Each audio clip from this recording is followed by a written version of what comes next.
Hi, my name is Robin Symes. Today we're going to talk about green reading. And what I've done is I've put together 7 simple tips for you to remember and improve this very important aspect of your game. Point 1 to help you improve your green reading. Start reading the green before you get to the green. What I mean by that is when you're walking towards the green, you should be looking at the lie of the land, the general slope and the contours, because if you do this, 80% of your green reading could be finished by the time you've actually got to the putt.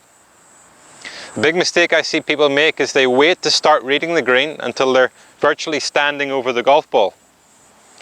This is a very narrow view of the putt, perspective of the putt, and this is where mistakes are made.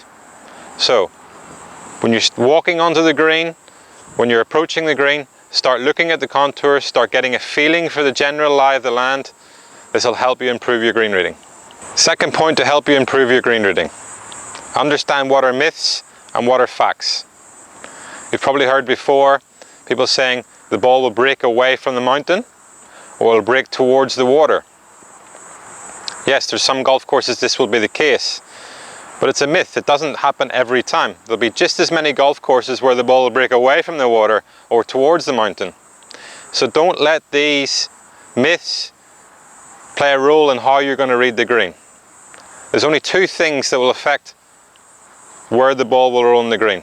That's the angle of the slope and the speed of the green. Here's the third point to help you improve your green reading. When you're kneeling down behind the putt, and I've just placed 2 balls in the green, the second ball highlighting where the hole cup would be. Very often what happens is that your eyes are picking up what's behind the hole cup. It might be a slope on the green or even a mountain in the distance.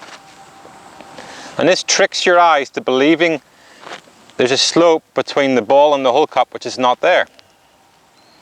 A simple way to stop this is hold your hand above your eyes, blocking the scenery and the green behind the hole cup. This way your eyes are focusing solely on the part of the green where the ball will be rolling down. In reverse, if you're somebody who reads the green from behind the hole cup, again, you must block the green and the scenery behind the ball. If you find that sometimes you read the green from 2 angles and you get a different read both times, the problem is definitely your eyes are picking up what's behind the ball or behind the hole cup. Simple way to improving your green reading. Focusing your eyes solely on where the ball is going to be rolling between the ball and the hole cup. Point 4. This is about short putting. Very often I see players on a short putt trying to hit the putt straight and firm, even when the green's got a little slope to it.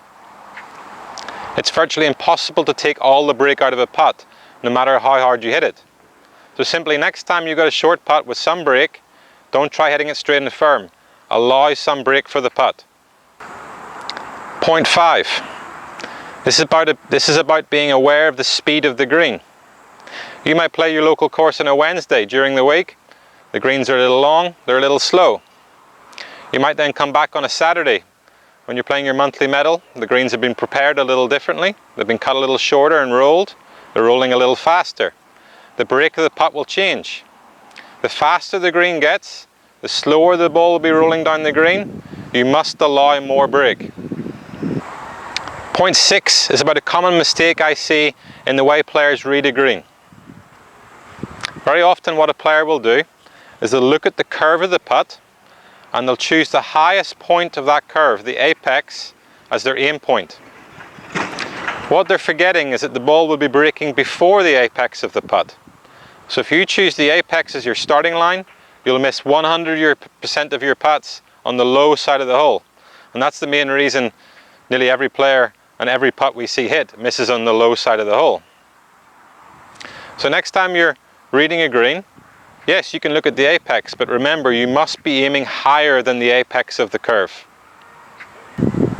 Point 7 is about using your feet to feel the slope on the green. Something that most of us wouldn't think about. But if you're someone that struggles seeing subtle breaking putts, perhaps your playing partner can see the slope and you can't, try using your feet. Close your eyes, walk towards the hole, walk across the putt. You'll be able to feel if you're walking downhill or you're walking uphill. This will give you a great starting point to where the general break or the general slope of the green is. Perhaps just giving you more confidence in what your eyes have seen.